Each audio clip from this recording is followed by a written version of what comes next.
الله وی چې تا ته هر قسمه تکلیف ورسه اے انسانا زما ډیر خوښې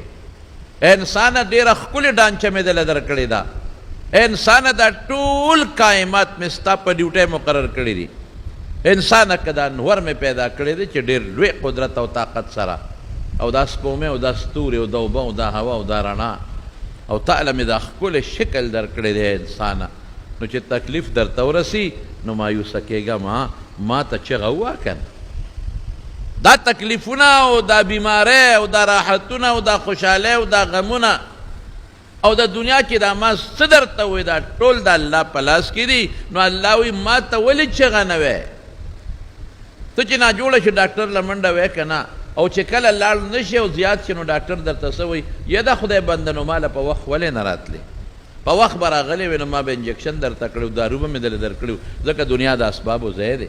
نو اوس رالې ماله چې هر څه دې بیلل او وجود دې لاړ او برباد شو کنډم شو دقه رنګې رب العالمین مونږ ته وایي وقال ربکم الله قرآن شریف کې الله فرمایي د رسول الله مبارک په ژبه چې ستاسو رب فرمایلی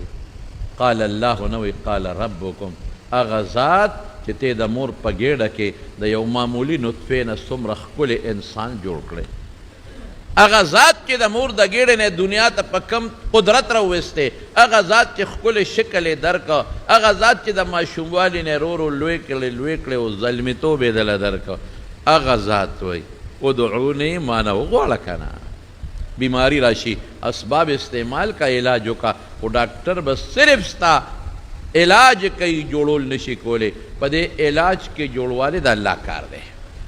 دنیا د اسبابو ځای دی مونږ به خامخا که یو سړی بس الله ته چغه وامو بس ما به الله جوړی اډو علاج نه کوم نه د اسباب به استعمالی ډوډۍ به خورې خو په ډوډۍ کې چې د وجود کم طاقت دی او د بیمارو مقابله ده نو دا به په ډوډۍ کې الله پیدا کوي ډوډۍ به اخري او وجود کې به طاقت پیدا نشي اوبه به اوس کې تنده به ختم نشي نو الله وی اسباب استعمال کا ای بنده ناجوړی ډاکټر حکیم له لاړ شه خو دا سوال ورسره وکړه چې الله په دې دارو کې او د دې حکیم ډاکټر په لاس کې الله ته زما دپاره شفا واچوه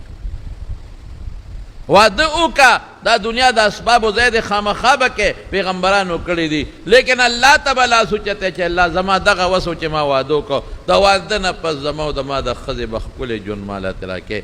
او ماله به په دې واده کې خوشحالۍ راکې الله بچي زما په واده کې نه دي دا ستا په لاس کې دي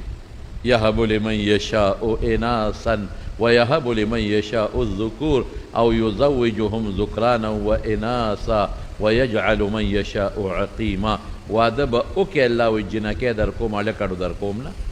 هلکان در کوم جینیړو در کوم نه هلکان جینکۍ ګډوډ در کوم او ویجعل من یشاء عقیما الله چې وغواړي نو شنډ به دې کي اډو بچي به دله در نه کي ځه ته څه کولی شي